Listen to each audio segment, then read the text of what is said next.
There must be a time in a royal child's life when their parents take the child to one side and say something like, "Darling, you're not like normal people. Life will be different for you. You are royal." They then proceed to tell the kid what being royal means, with the youngster receiving a kind of Royalty 101 course. They're told that they won't mix with the public like the other kids. There will be no dating the hoi polloi, and they'll spend much of their public life surrounded by bodyguards. They'll also soon understand that they are fabulously wealthy, astoundingly privileged, but with that comes a lot of negatives, such as being hounded by the media forevermore. Now let's see what else goes on in the life of a young royal. The first thing that a royal child has to get used to is being on show, and that will last a lifetime. When you look at the princes William and Harry in the UK, their lives have continually been photographed. We imagine at some point they're going to ask their parents why they have to sit around being photographed all the time, and we expect when they ask that the Royalty 101 course will be delivered. Okay, so now they get it. Life is different for them. What next? Well, they'll have to go to school.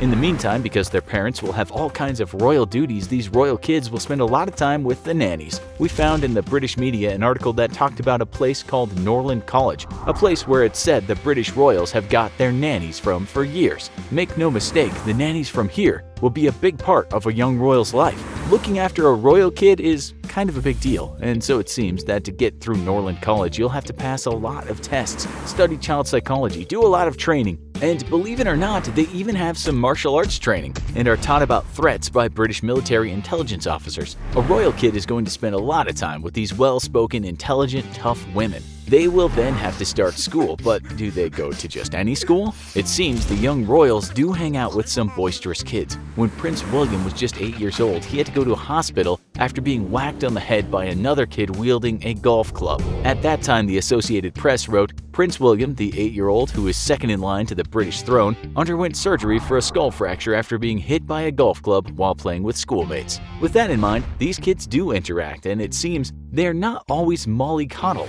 But if you read the story, you'll hear the accident happened when the kids were playing on the school putting green. How many schools for children these days have their own putting greens? The answer is not many. And royals don't just go to the local primary school with the working class kids from down the street. We doubt they return home from school each day to a plate of baked beans on toast and then rush out for a game of street soccer. William went to a place called Jane Minor's Nursery School. The New York Times wrote about this place when William was there and said it was not particularly an exclusive school, although the then $1,000 a year cost was likely more than most Brits could afford. That's about $2,300 a year with inflation. The future king stayed there until he was 5. After that, he attended something called a pre-preparatory school. This is called Wetherby School, and it's located in Notting Hill, London. From what we gathered, getting into this place isn't that easy, because it's based on having your child's name on the list. We expect this place is kind of exclusive. If you want to send your kids there now, you'll have to pay about $10,000 a term. William stayed there until he was 8. After that, William attended an all-boys boarding school, and this place was called Ludgrove School. Right now, it costs over $11,000 a term to study there. The place has been criticized in the past as being a home for snobs, and if you look at the list of former pupils, you'll find lots of royals and members of the aristocracy. Life at this school, we expect, was slightly different from British comprehensive schools. We know that because it said William was rather fond of clay pigeon shooting while he was there. Inner-city London schools don't generally have shooting on the list of activities. And then he ended up at what's called one of the most prestigious schools in the world, called Eton College. If you're rich and posh and come from an elite family, this is where you might end up. It costs around $50,000 a year to send your child to this boarding school, and you can be sure the child will be rubbing shoulders with some of Britain's future leaders in terms of politics and business. One former student said this about the school: "My mom's family for like 3 generations have gone there. My dad absolutely hated the idea of me going there because he was like, this is the paragon of everything that's elitist and awful about England. I was the last year, I think, where you could still be signed up at birth. You literally would get put down at birth for a certain house. You get the picture. As for how Prince Harry fit in, one former student said he integrated well. He also said Harry was a couple of years above me, I think. They made a big effort to seem like he was a normal person. Obviously, he was from the royal family, but I think the school and all the people there wanted to make him feel included. But Prince Harry did have bodyguards when he went out in London and partied.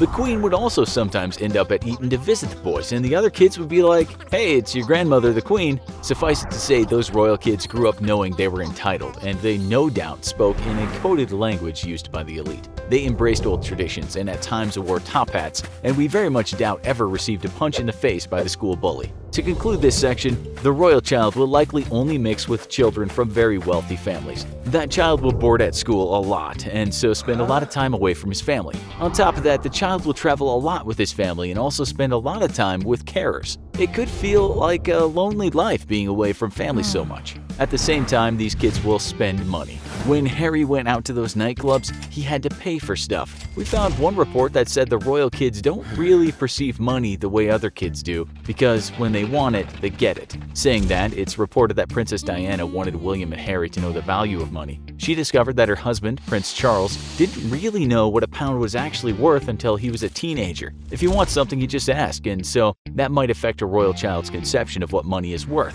Then there's the stress of being a royal. Okay, so you might be thinking having money on tap is a good thing, or never having to stress out about being poor or making it in the world. But if that's all you know, things iron out. It becomes relative. You can still feel down. Those kids at some point will realize that their actions are continually under the microscope. At some point, Prince William realized he was the future King of England, and he had to act the part. There's little room for error as a royal child, although Prince Harry has been wayward at times. Harry said he would almost explode at times with the pressure, and he regularly suffered from bouts of depression and anxiety. He told the press as an adult, "I just didn't know what was wrong with me." There must come a time when the royal child grows up and becomes much more self-aware. The child will realize he lives in a bit of a mad world.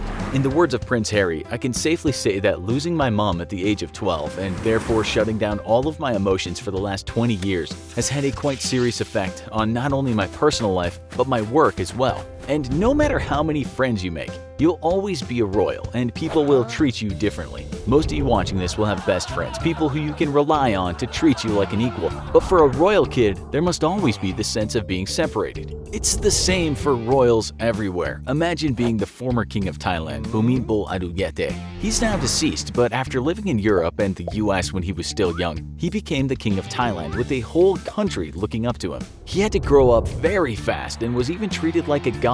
There's some pressure when you're being seen as godly. While a prince or princess will be surrounded with people offering them good advice, they will forever feel the pressure of what they were born into. There will be many things they will know and will never be able to talk about publicly.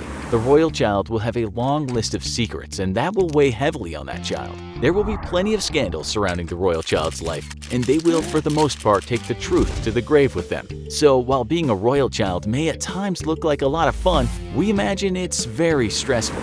These kids might have dreams, but in some ways they'll have to do what they're told to do. They might only want to backpack around the world, but that's never gonna happen. Well, not with the freedom other backpackers have. They might just once want to go to the movie theater and hold hands with someone, but that won't happen unless bodyguards are around and the movie theater has been checked out first. The role is inescapable, and as a child, this royal might be thinking, "I never asked for any of this," but that won't appease the many anti-royals from wanting them removed from their house, paid for by taxpayers. We imagine some of the best times would be when the kids don't even realize their royalty, but once they get to grips with it, it could be quite tiresome. Prince Harry once said, "To be honest, dinner conversations were the worst bit about being a child and listening to the boring people around me." It seems the royal shoe just didn't fit well for young Harry. Then again, Queen Elizabeth said despite what they are, the royals do live a normal life too. She said, "Like all the best families, we have our share of eccentricities, of impetuous and wayward youngsters, and family disagreements." Another British royal who's been in the spotlight as of late has been Prince Andrew. We're gonna stand on the fence regarding the truth about what he did, but we might ask if growing up as a royal gives that person a feeling that they can get away with anything. If you watched his controversial interview with the BBC, you'll know how he came across. He didn't seem to feel guilty about being a friend of a man who had caused so much damage. He seemed to have little to no empathy regarding the victims. You can also read a lot into what he said about going to a Pizza Express in Woking. It seems he thinks he's above visiting a pizza restaurant where the normal people go. So we imagine that while being a royal might be hard, some royals might believe they're above the normal folks. Studies have revealed that wealthy people and sometimes celebrities can indeed feel as though they're above the law. And we guess when you grew up in a royal family, you'll have this sense of immunity. So, while we've been quite sympathetic in today's show about growing up a royal, we imagine that some royals take advantage of their wealth and power and go to what we might call the dark side. After learning all this, would you want to grow up as royalty? Tell us in the comments, and then go watch our other video, How Protected is the British Royal Family? Thanks for watching, and don't forget to like, share, and subscribe. See you next time.